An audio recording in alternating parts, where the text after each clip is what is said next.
Howdy, Ken. Episode 64. You got time for this episode?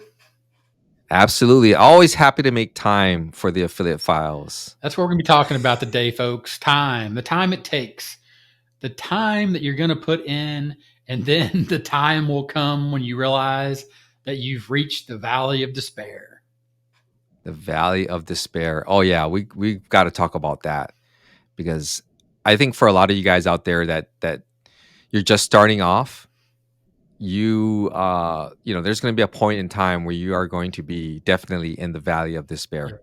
And maybe sometimes even beneath the Valley of Despair. Lower than the valley of despair. In case you I don't, feel like I'm in there. yeah, and in case you don't know, the valley of despair is that point where when you first start off and you're all excited, and then you are up on the peak and you're looking down and you're all excited, the view out there of all the great success stories, and then you start moving and you start going down and you start learning, you start doing.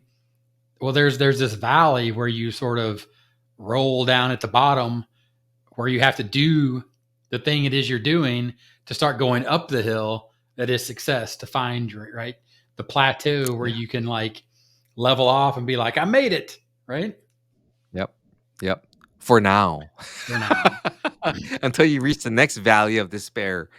Yeah, and I think We're going to scare a lot of people away from affiliate yeah, marketing. and I think there's lots of different skill sets. So specifically Yeah. speaking to affiliate marketing, when you first find out about affiliate marketing, I'll bring this back to like when I first found out about affiliate marketing in 2017, I was on such a high. I was like, how does everyone not know about this? Like, this is the greatest thing ever. I can literally just let people know about a product. They're going to buy it, and I'm going to get rich. And that's when you fell off the cliff down into the deep, dark rabbit hole of despair, the shiny object syndrome You despair. know, the But yeah, I was yeah, saying, the funny thing is though, is like when I first started, I was doing Facebook ads to a quiz and promoting a ClickBank offer for toilet training or potty training, right? mm, For babies. And the only reason I was doing that because I was spending all kinds of time on other niches, right? And it just didn't make sense because I didn't know yeah. anything about them. And at the time, I was just talking to my wife about this affiliate marketing thing. She's like, I don't even know what you're talking about. And I said, check this out. There's this product that if you buy it, it's going to train you how to potty train your kid.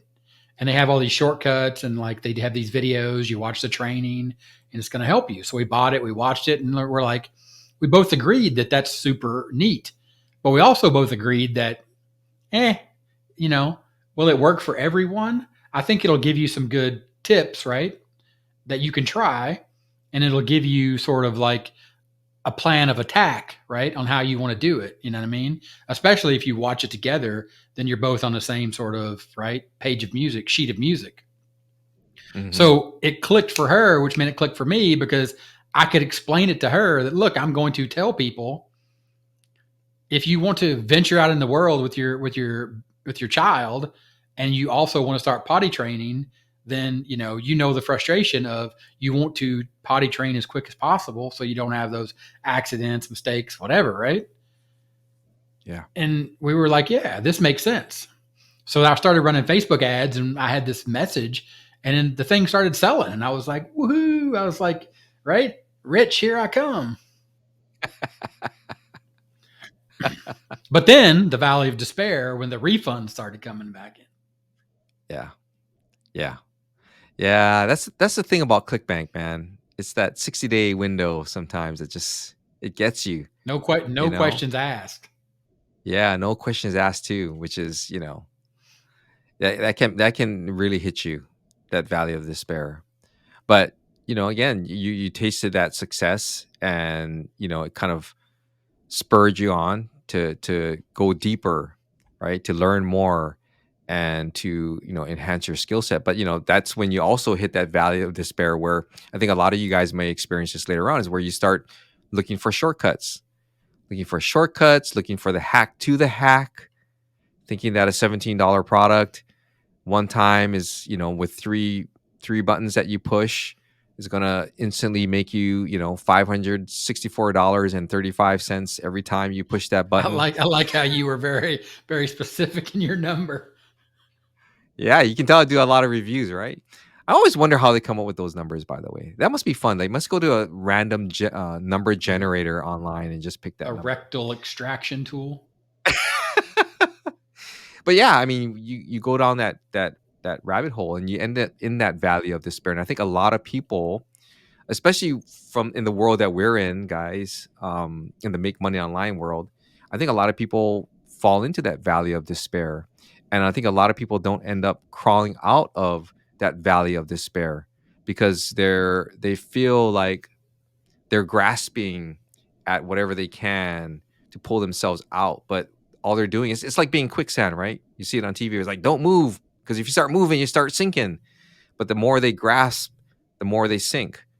And the professor and I, we always throw out our the life vests and the buoys to try and pull people out.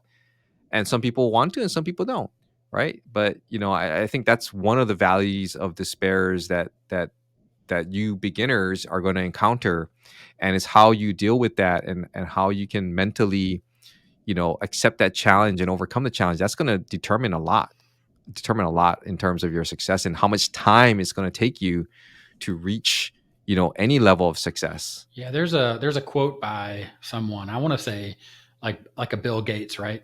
He talks about the time it takes to find success or be successful, and then the time most people under underestimate how much time it'll take, and then overestimate, right, the time or how much success they'll find in a certain amount of time. Yeah. I messed that up really bad, but it's the time is the key, right? Your estimation of the time it'll take as a beginner. And I think I mentioned this in backstage, where I would just like lay this at the feet of marketing, right? Manipulation of, oh, it's going to be such a short amount of time, right? Like, don't worry about the time. The time is just gonna, you just need my secret, and the time's just right, like clockwork. I'm gonna fix it all for you, right? Like Yep. the 4 hour work week or 30-minute marketing. Well, that's the reason why there's disclaimers, though, right? That's the reason why there's disclaimers hidden neatly down at the bottom that you can read, because time it's relative, right? It's relative. It's based off of in relation to what we're talking about. It's related to your skill set and your attitude and all these kinds of things. Because again, we get asked this question a lot, like, how long is it going to take me for me to make my first commissions? I don't know. I have no idea how you are as a person. I have no idea if you even know how to use a computer. If you don't know how to use a computer, then it's going to take you a lot of time. I mean, it's just one of those things. And I think people are always looking for an answer so that they can at least see the light at the end of the tunnel. And I think that's like one of the biggest, I guess, misconceptions about what we do. And we talk about a journey that, to me, doesn't have an end. It does not have an end. There's many goals, little goals along the way that you want to reach, but it's never ending. And I think a lot of people think that, oh, by month 6, I'm going to be making $10,000 per month. That's like the thing, right?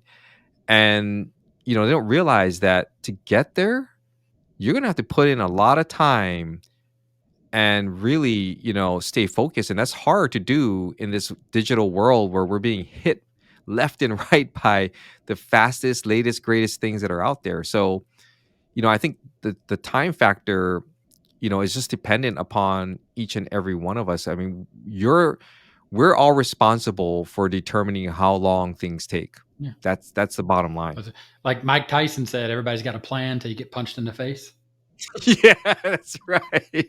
And you don't want to if you get punched in the face by Iron Mike, then, well, So back to the Bill Gates. It's called Gates' Law: How Progress Compounds and Why It Matters. Most Mhm. people overestimate what they can achieve in a year and underestimate what they can achieve in 10 years. So that's perfect, right? Like, Yep. it's funny. I have a, not funny, haha, but funny that it's kind of relative to what we're talking about at the time. I have a YouTube channel, 30-minute marketing.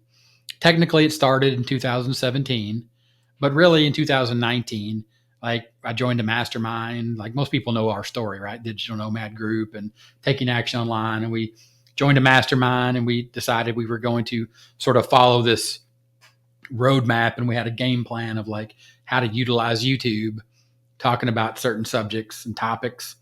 And we were going to build these, right, traffic machines, I guess, if you will. And just what, last month I hit 10,000 subscribers. Now I know, and I know the people are going to say in the comments, or people are going to come back, subscribers don't matter, because all the gurus with the million plus subscribers and their gold plaques and their silver play buttons and are telling you that subscriber count doesn't matter in 2023, but it does. Because it is still the benchmark for achievement, if you will, on the platform of YouTube.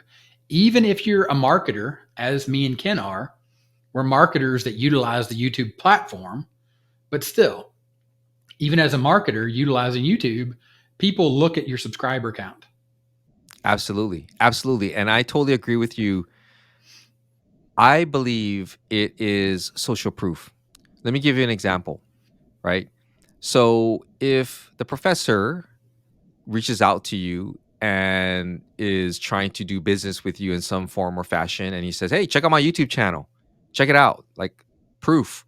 You go to his YouTube channel and you see hundreds and hundreds of videos, 10,000 subscribers, right? You see all that kinds of stuff. You're gonna be like, "Wow, okay, this guy's been around. He knows what he's talking about." But yet somebody else reaches out to you and they're like, they want to do business with you. And you're like, you know what, I want to check this guy out, right? And he wants to help you with YouTube, right? You know where I'm headed with this because this happened to you. And you click on that link and you do your research on this person and you find out they've got 1 or 2 videos and maybe like 5 subscribers. Who are you going to do business with, right? I mean, the person that sounds intelligent but just really hasn't done a whole lot, or the person that has done a whole lot, right? That can lean on experience and perspective that they've invested over time getting there. So to me, people who talk about that, even the gurus who talk about that, they're lying. I'm calling them out. They're lying. Yeah. Because take those things away, start an anonymous channel and take those things away. And you tell me if it matters or not.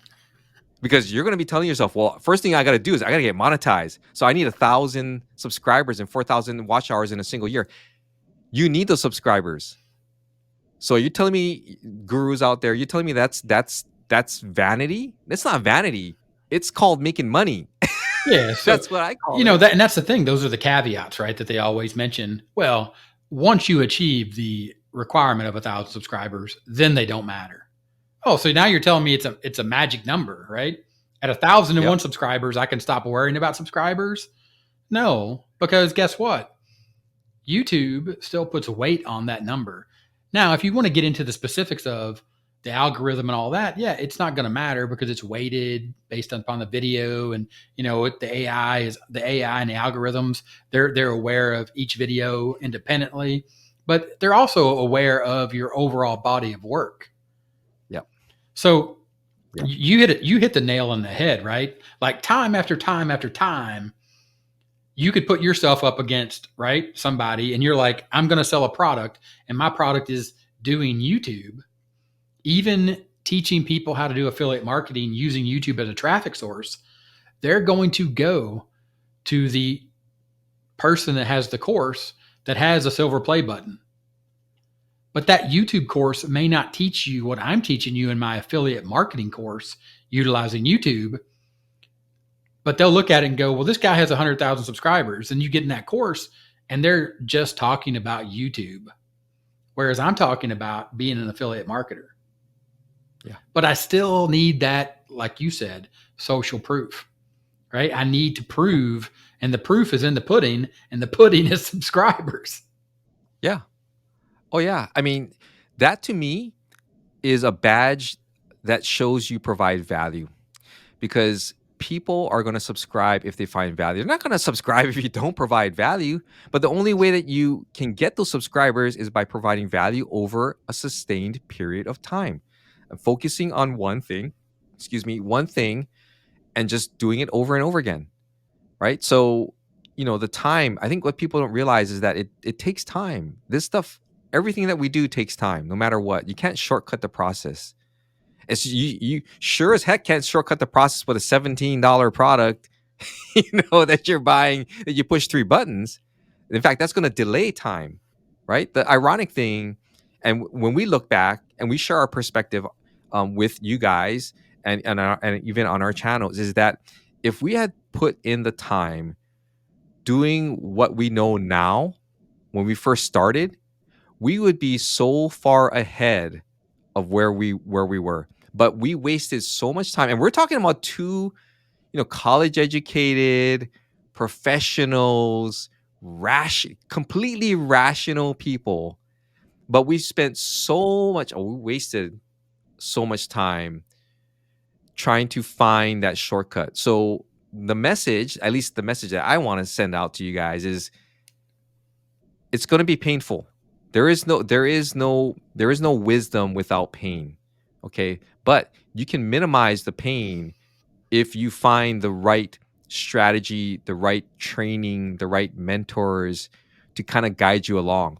Do you have to do everything that they say? No. But at least they'll set the framework for you to take the steps. So the professor has an excellent course. If you guys haven't checked it out, check it out, right? So you can learn that portion, okay? But there's other courses out there that can help you get there. Some of them are cost thousands of dollars. Some of them not so much. But they all teach you in different ways that may or may not resonate with you. So the time that you spend should be spent trying to find that course, not a product, a course to learn the different methods of building an online business. Okay, because they're all the same, but it's just whether or not it resonates with you. I think that's the most important thing. So again, time, guys, it's time. Yeah. So I like the way you said it, like, spending. Talk about, you spent the time. If you look at it like, okay, if I'm going to spend my money, you want to make sure that you're investing that money in something that's going to, right, be a wise investment. Yes. Because there is just spending money. Like you spent money on something stupid just because you wanted to do it and you had fun doing it. That's fine. Yep. But when you're Yep. talking about making investments, right, you spend the time to find out or to do your due diligence to say, this is worth me spending this money. So do the same thing with your time, and some of that is just, you just have to carve out a chunk of time and accept that it's going to be lost no matter what. Right. Yep. Because you're not going to know till you know, and you're not going to know till you spend the time to know, to figure out the Yep. answer. Right. Sometimes you may not even know the question to ask to get to the answer. Yeah. But when you look at software, and I'm doing a case study, I'm putting the time in over on my YouTube channel to do a case study, 100 days. You look at those 100 days, like I'm 20 days into it, and I've already actually proven the point. But I need to do the 100 days to show people that there's more to it, right? To understand that in the first 20 days, you've just scratched the surface and you know what's possible. But you got to keep going another 80 days, right? Was it Around the World in 80 Days or 90 days? I don't remember the book, right? Something like that. It's like, well, I got another 80 days to get to the end of 100 days just to show people that, look, this is how long it takes to generate content, right? To generate traffic before you even think about offers and making money. But if you can't muster up enough, oomph to put in 100 days to just test a theory, then you're never going to make it, right? And that's why I like that quote from Bill Gates. Most people overestimate what they can achieve in a year and underestimate what they can achieve in 10 years. 10 years ain't a whole lot of time, folks. Yep. In the grand scheme. Yeah, in the grand scheme of things, it's not. How many? And I people, especially in when they want to make money, they want to make money now. And that's the unfortunate part, right? I want to make money now, but and I could, there's a garage sale tomorrow. And by the way, if you guys are in my neck of the woods and stop by, there's gonna be lemonade and cookies. Nice. But but you know what I mean? You can sell something of Yeah. value, right? And make money right there. If you need to make money right now. But if you're talking about a sustainable business, something that's going to be around for a long time, then you gotta invest the time learning, right? It's like going to school. But this is the school of hard knocks. This is a school of where you're actually learning something. You're not learning theory. You technically you will learn theory, but you're also applying that theory to building that business. When I had an Amazon business and I did it for 4.5 years, and yeah, I made money from it. But when I look back on that experience, man, I swear to you, it to me, I see. I didn't go to business school. Okay, I didn't go to business school. I went to journalism school, but I had a lot of friends that went to business school, and I think to myself, you know what? I probably learned more in doing that over 4.5 years than those guys went in college, because I had practical, real world experience dealing with people, dealing with situations that I bet you if I were to go back to school and write about that experience, I probably would get an A on that. You know what I mean? I mean, it's just nothing substitutes a real case study, like you actually doing something.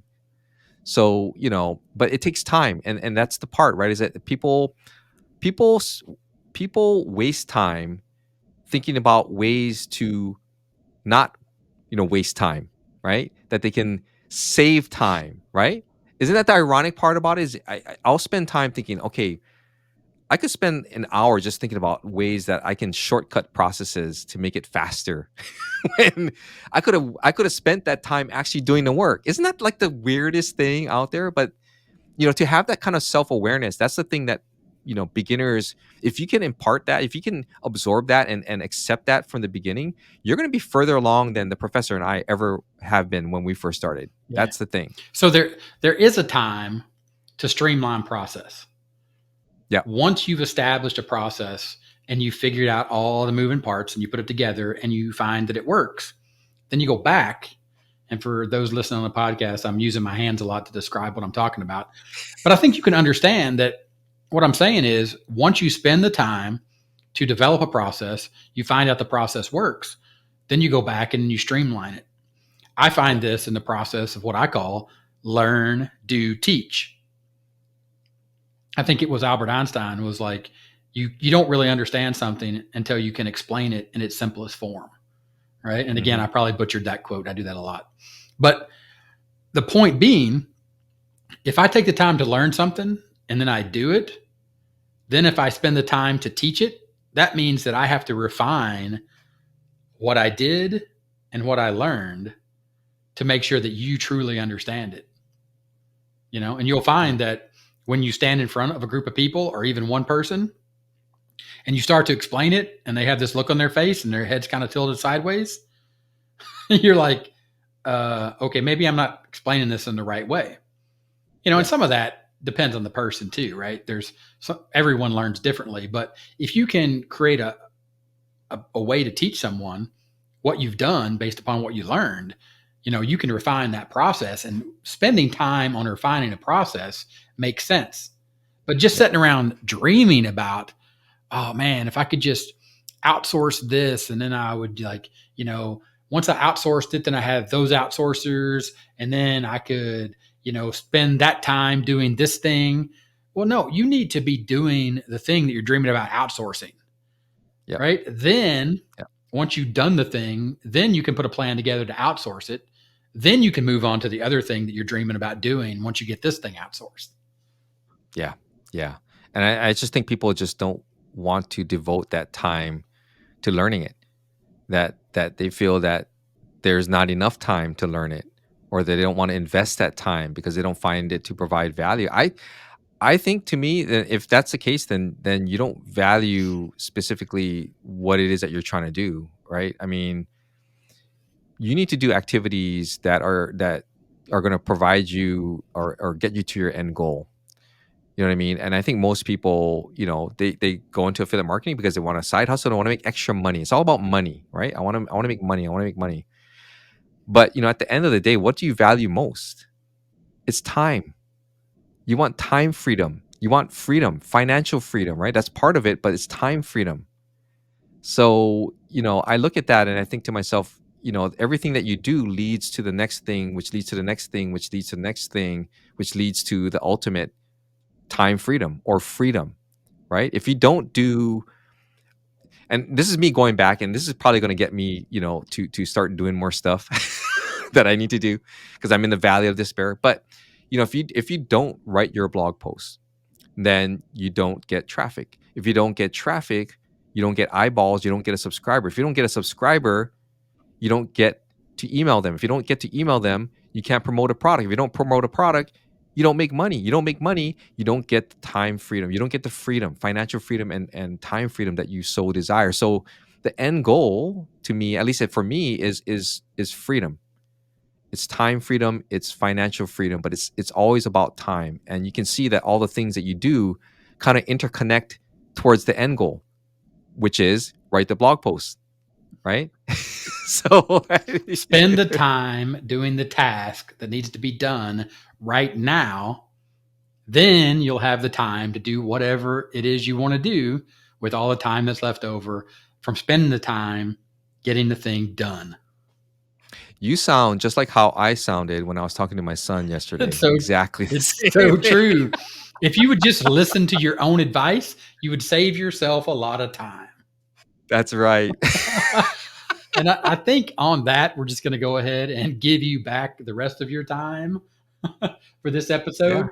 And I think this is a good one. I think if you really spend the time, and it's hard to get away from that pun, right? It's like if you spend the time to just accept, right, that if you're simply just going to overestimate, right? It's like Bill Gates said, you're going to overestimate what you can get done in a year, but you're truly going to underestimate what can happen to you if you put that time in every year. It compounds over 10 years. To just look at my YouTube channel, 10,000 subscribers. And I mean, I could be a lot further ahead if I would just focus and stay on one topic, right? But it's amazing. Like I look at that Yeah. number and I'm like 10,000 subscribers, and that Who'd ever thought, right? that but it only is there because of the time that I've spent and the time that I've accepted that I'm going to have to continue to spend to grow that thing that gives me the thing that I want, which you put so elegantly. Write the blog post, make the video, get the subscriber, build the email list, send the email, get your time, get your financial freedom and your time freedom after you Yeah. do the thing that needs to be done. Yep. Discipline. Discipline over motivation every day. So focus, finish what you started, and we'll talk to you in the next one. Bye.